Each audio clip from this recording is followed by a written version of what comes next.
ኣብ ሃገረ ሱዳን መጽለሊ ስደተኛታት ተጋሩ ጎርጃ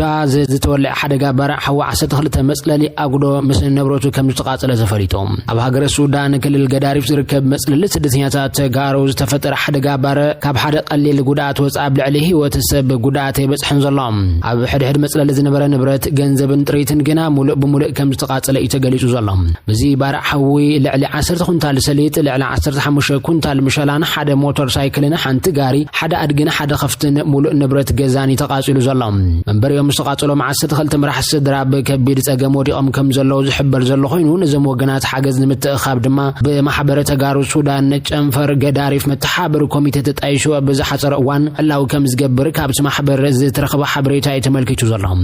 ጎርጃ በሰንክ ሕድሕድ ኩናት ሱዳን ካብ ዝፍላለየ ክባብታት ዝተመዛበሉ ተጋሩ ዘዕቆብሉ ቀድመ 47 ዓመታት ተጣይሸ ማዕቆብ ከም ዝኾነ ተሓቢሮም ኣብዚ ወርሕቲ ጥራይ 3 ሓደጋታት ባርዕ ሓወብ ማዕቆብ ስደተኛታት ተጋሩ ከም ዘጋጥመ ዝፍለጥ ኮይኖም ኣብ ዝተፈላለዩ ክባብታት ትግራይ ወን እንትኾና በሓደ መጽለሊ ተመዛበልቲ ልዕሊ 300 ወገናት ሞይቶም ከም ዘለው ጸብጻባት ዘመላኽቱ ኮይኖም ማእኸል ማዕቆብ ተመዛበልቲ ሕጻጽ ድማ ብሰንኪ ሓይልታት ጽንተት ካብ መረበቶም ዝተመዛበሉ ሰላማውያን ተጋሩ መዓልታዊ ጥሜት ሕማም ሞትን ዝተኣናገድሉ ዘለው ምድራዊ ሲኦል ኮይኖሎም ድሕሪ ዝተፈረመ ስምምዕነት ሰላም ጥራይ ኣብቲ ማእኸል 308 ተመዛበልቲ በሰንኪ ጥሜት ዝወልዶም ጸገማትን ህይወቶም ሲኢናም እዮም ሕዙውን ጥሜት ዘሰኮኖም ጽምእማይ ዝሰዓሮም ሕማማት ዝተባረዩዎም ብርክት ዝበሉ ተመዛበልቲ ወገናት ሞታ በዝባኖም ማዘንቢው ዝፈረሰ ዝናብ ደግፎም ይሓድሩሎም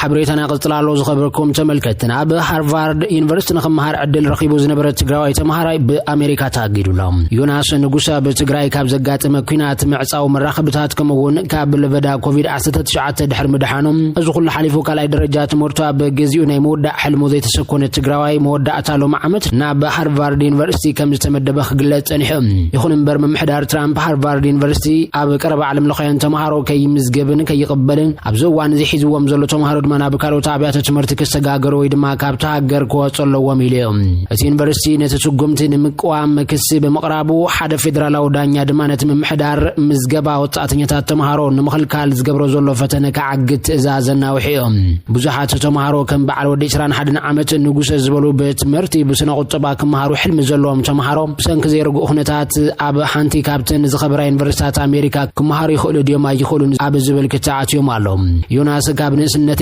ሒዘ ብዙሕ ግዜ ብዛዕባ ሃርቫርድ ይሰምዕ ነይረ እንትኾነ ግን ኣብኡ ክመሃር ዕድል ምርካበ እርግጸኛ ይነበርኩን ክብል ንኣሶሺየትድ ፕሬስ ተዛሪቦም ድሕሪኡ ድማ ካብ ቤት ትምህርቲ ሓደ ሰብ ኣብ ማሳቹሴትስ ኢንስቲትዩት ቴክኖሎጂ ተቐባልነት ከም ዝረኸበ ነዚ ድማ ንኸምዛ መሰለ ኣብ ዕድመ ሓንሳብ ዝረኸብኩ ዕድል ኩሉ ጻዕረይ ንዕኡ ዘደሊ ትምህርትን ከውዕል ከም ዘለኒ ኣርእዩን ድማ ይብል ኣብ ሃርቫርድ መምሃር ዮናስ ነዊሕ እዋን ኣብ ምድላው ጽንሐ ሕልሚ ኮይኑ ንኽመሃርን ዝሕግዝን ውሑድ ገንዘብ ረኺቡ ኣብ ርእሰ ከተማ ኢትዮጵያ አዲስ አበባ ናይ እንግሊዝኛ ብቃዕት ፈተና ንኸወስድን ዓመት ከም ዝወሰደሉ ድማ ይዝገልጽ ዮናስ ንጉሰ ሩኡይ ነጥቢ በምዝጋብ ድማ ምስቲ ኣብ ካልኣይ ደረጃ ትምህርቱ ዝመጸ ፈተና ካብ 700 ነጥቢ 675 በመምጻእ ዝተዓወተ ኮይኑ ሎም ዓመት ካብ ካልኣይ ደረጃ ቤት ትምህርቲ ቀላሚኖ ናብ ሃርቫርድ ዩኒቨርሲቲ ተቐባልነት ዝረኸበ እንኮ ተማሃራዮም ኣብ ርእሰ ከተማ ትግራይ መቐለ ዝርከብ ፍሉይ ካልኣይ ደረጃ ቤት ትምህርቲ ቀላሚኖ ኣብ ኩሉ ከባብታት ትግራይ ዝመጹ ንፉዓት ተማሃሮ ዝመሃር ዝነበረ እዩ ዮናስ ኣብ እዋን ኩናት ትግራይ ንዝሓለፉ 2 ዓመት ጸንሐና በብዙሕ ከባብታት ተኸለ ዝነበረ ኩናት ናይ ተኻልዓይነት ብድሆታት እውን ዘኻኺሮም እቲ ኩነታት ኣዝዩ ጸልዩኒ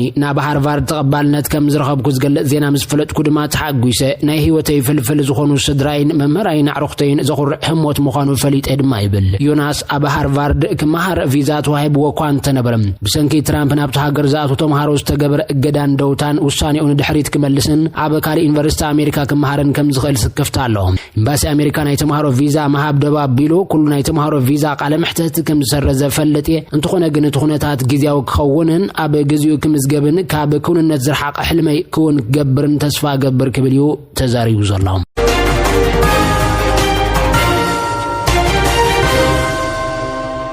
حبريتنا يقصلالو ዝخبركم تملكتنا قبل على ኤርትራ استفرالي حغرات استغبر اجدا حزون مزرار بزعبا خوينو قصيلولهم منግስት ኤርትራ ነጽገዳ ድማ بزي ዝኾነ سبب ኤርትራ بفوليا نጻጽሩ አለታው መልእክትን محلاف زعلم يكبل يوقيسوم ዶናልድ ትራምፕ ዝመጽእ ሶኒ ግብራው ዝኸውን ዝተባለ ሓድሽ እገዳ መገሻም ቢሮ ከም ዘሎ ዋይት ሃውስ ገለጸ ኮይኖም ካብ አፍሪካ ኤርትራን ሱዳንን ሶማሊያን የመን ሊቢያ ቻድን ዲሞክራሲያዊት ሪፐብሊክ ኮንጎን ኢኳቶሪያል ጊኒን ከሏን አፍጋኒስታን ሚያንማር ሃይቲን ኢራን ድማ ተወሰኸተብ ዝርዝር ዘሎ ሃገራትን በኸፊል እገዳ ዝተነበረለን ካልኦት 7 ሃገራቱን ከም ዘሎ ዝፍለጥ ኮይኑ ዶናልድ ትራምፕ ነዘን 12 ሃገራት ሙሉ እገዳ ዝገበረለን ምስ ሓደጋታት ድሕነት ሃገር በመተሳር ከም ዝኾነ ይዝሕበር ዘሎ ዋይት ሃውስ ብዘውጾ አዋጅ ኤርትራ ብዝሐድሽ እገዳ መገሻ ዛአቶትሉ ክልተ ዓበይት ምኽንያታት ከም ዘሎ ድማ አስፊሩሎም እተፈላማይ ብዛዕባ ጉዳይ ሰነድን ምትሕብባር ዝተተሓዘ ኮይኖም አሜሪካ መንግስት ኤርትራ ፓስፖርትን ሲቪላዊ ሰነዳትን በግቡእ መንገዲ ከም ዝህብ እምነት የብላን እዚ ድማ ናይ ሰባት መንነት ኣብ መረጋጽ ክፍታታት ዘልዓለ ብዘይካዚ መዝገብ ገበን ኤርትራውያን ዜጋታትን አሜሪካ ክፉት ስለ ዘይኮነ ቀጣው ስግፍታታት ዝፈጥር እዩ ኤርትራ ምስ አሜሪካ ናይ መዘይ ምትሕባር ድሕረ ባይታ ኣለዋ ብሕልፍ ድማ ተሰጎጉ ዝተዓልዩ القسبات مقبالة أبيام تخلي مخنيات دما بزعبا كاب جدب جزية فيزا خام حلاف كونو إيرتراويان نبز مدايزي لعلمة أن كم زمزجبون بأحزات السن يقرب كابتوم بوانين ويدما عندي كرأي زاتو إيرتراويان رامي تاويت كي تملسو كترفون كلو بتمرت ويدما بملوات بس أحياب زاتو خاعتهم 55 مئتاويت نبها جروم كم زي تملسو إذا ملكت كم وصيتنا يزوم زتتقصو قدايات دما مئتاو إيرتراويان زيجاتاتنا بأمريكا ملء بملء كم استقارت أيجلس أزي تنبيرو ገዳ ኻኒ ኢሚግራንት ከመወነ ናን ኢሚግራንት ቪዛ ከም ዝጸሎ ይዝሕበር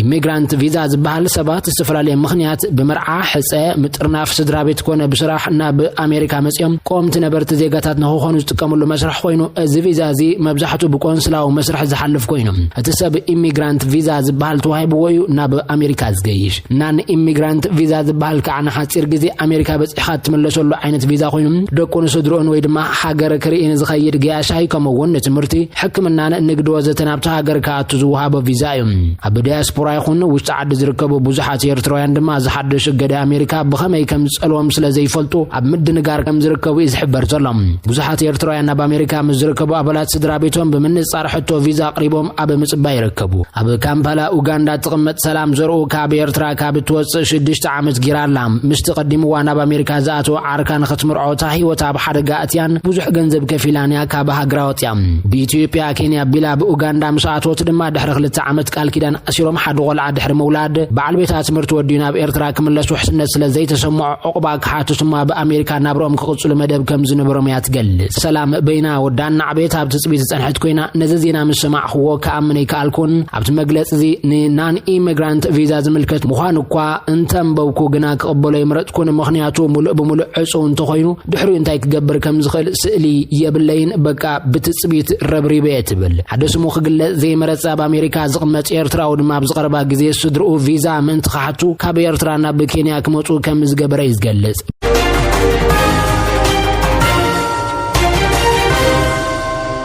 إذا حدش الجداد ما سنبادن تسفى مقراصن كم تسمع بمجلس عمتات قط نقط زيترا أيو حيالو إيرتران سدرابيتات كراخبو كمون أب أمريكا تمرتاتهم كتاتلو زنبرم تسفى كم حافة بنينو كم زلا يزحبر نحنا إيرتران دروبتي أب وشتنا عدنا زلو سرع زأكل أيس أجيبنا إنا حزد ما بتحت بوليستات إميغريشن ترام تمساسال أجامي قط من نالهم كاب منجستات بزح عدرعي وردنا لو دمايو بزحات إيرتران عمتات مزيرا أيو من زناف ومن سبات داقمين مرخاب نايس ስደተኛታት ቪዛ ከም ዝሓቱ ይዘብርህ እቶም ድሮ ኣብ አሜሪካ ዘለው ብሰረቲ ኣብ ውሽጥ ሃገር ዘሎ ፖለቲካዊ ኩነታት ናብ ኤርትራ ክመለሱ ዝወስድዎ ኣማራጺ ይኩንን ብተወሳኺ ድማ ሰበስልጣን አሜሪካን ኤርትራውያን ከም ስጋት ተታይሪእዎም ምህላዎም ይስክፍቱ ዝገልጽ ዜጋታት ናይዘን እገዳ ዝተነበረልና ሃገራት ኣብዞም ዝስዕቡ ነጥብታት እትዋት እንተኾይኖም እቲ እገዳ ይምልከቶምን ሕጋዊ ቋም መንበር ፍቃድ ዘለዎም ወይ ድማ ግሪን ካርድ ዘለዎም ዜጋታት ድሮ ቪዛ ተዋሂብዎም ዘለው ናይ ወፃኢ ሃገራት ዲፕሎማስያታትን ኣብ ዝተወሰነ ናን ኢሚግራንት ቪዛ ዝተጠቃለሉን ተወለድቲ ናይዘን ብጥቅላላ እገዳ ዝተነቢሩለን ዘሎ 19 ሃገራት ኮይኖም ድርብ ዜግነት ዘለዎም ምስ ዝኾኑን ናይታ እገዳ ዘይተነበረላ ሃገር ከኣቱ ይኽእሉ እዮም ይብል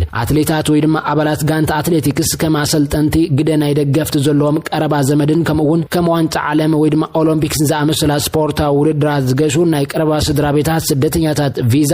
ንጹሩን ዘእምንን መርትዖ መንነት ስድራቤታዊ ዝምድናን ወይ ድማ ብሕጊ ከም ውሉድ ዝረአን ፍሉይና ስደተኛታት ቪዛ ንሰራሕተኛታት መንግስቲ አሜሪካ እንድሕር ኣለዎ ግን ከም ዘይካተት ዝሕበር ዘሎ ፕሬዚደንት ዶናልድ ትራምፕ በመጀመሪያ ስልጣኑ ብ2017 2018 ከምኡውን 2020 ኣብ ልዕሊ ኤርትራውያን ዜጋታት ገደብ መገሻ በመግባሩ ብዙሓት ስድራቤታት ተጎድየን እየን መንግስቲ ኤርትራ ነቲ ዝተወሰደ ገደብ መገሻ ድማ ወግዓዊ መግለፂ ብምውፃእ ንተወሳነ ብዘይ ዝኾነ ሰበብ ንኤርትራ ብፍሉይ ነፃፂሩ ኣለታዊ መልእኽትን መሕላፍ ዝዓለመ ይክብል ወቂሶም እቲ ውሳነ ነቲ ምምሕዳር ኣሜሪካን ዝሓለፈ ጌጋታት ምእራም ዝኽተሎ ናይ ሓናፅ ጽምዶ እውጅ ፖሊስታቱ ስለ ዝጻረር እምብዛ ከም ዘገርሞ ገሊጹ ነይሩ ብኻል ወገን ማሕበረሰብ ኤርትራውያን ኣሜሪካውያን ዝተባህለ ጉጅለ ድማ ኤርትራ በተሽዑ ዝተኣወጀ እገዳ መገሻ ክትወፅእ ዝጠልብ ጥርዓን ብምዝርጋሕ ክታማት ከም ዘተኣኻኸበ ዝዝከር እዩ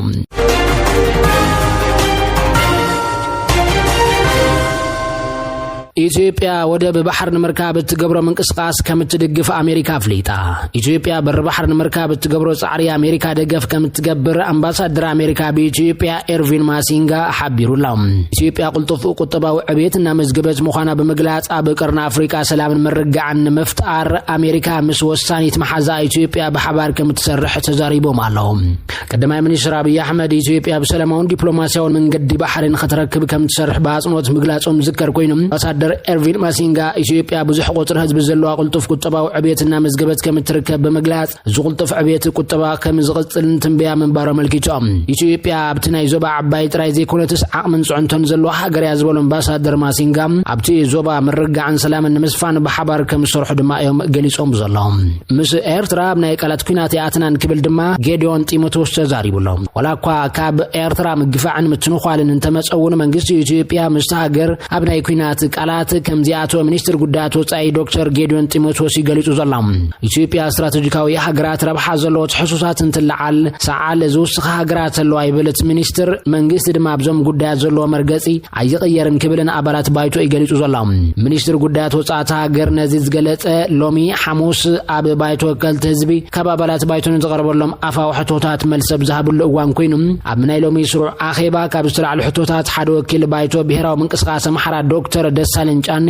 ኣብ መንጎ ኢትዮጵያን ኤርትራን ዘሎ ህሉ ኩነታት ኢሉ ሓቲሶም ናይ ኩናት ቃላት ዝተጀመረ ይመስለኒ ክብልት ኤርትራን ኢትዮጵያን ናይ ኣፍደገ ኩናት ዝወስድ ዘሎ ኣባል ባይቶ ኣብዚ እዋን እዚ ክልቴን ሃገራት ብኸመይ ዲፕሎማሲያዊ ዝምድናታት ከም ዘለዎን ሓቲቶም ዶክተር ደሳለኝ ጫኔ